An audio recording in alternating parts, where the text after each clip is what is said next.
இன்றைய தியானம் கற்பக விருட்சம்.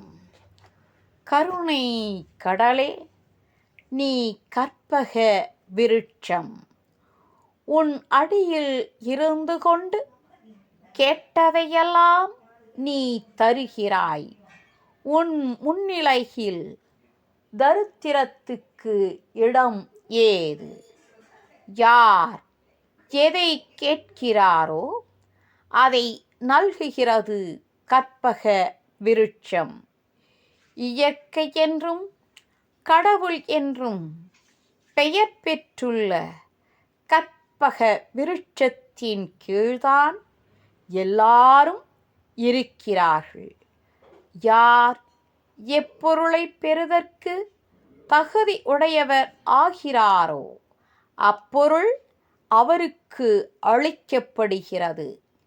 நலத்துக்கே தகுதி உடையவர் ஆவது நம் கடமை.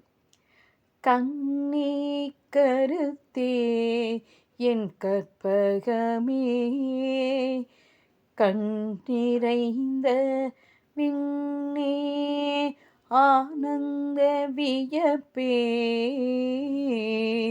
கண்ணே கருத்தே என் கற்பகமே, கண்ணிறைந்த விண்ணே ஆனந்த வியப்பே, பராபரமே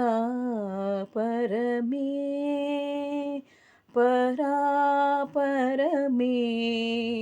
கண்ணே கருத்தே என் கற்பகமே, கண்ணிறைந்த விண்ணே ஆனந்த வியப்பே, பராபரமே.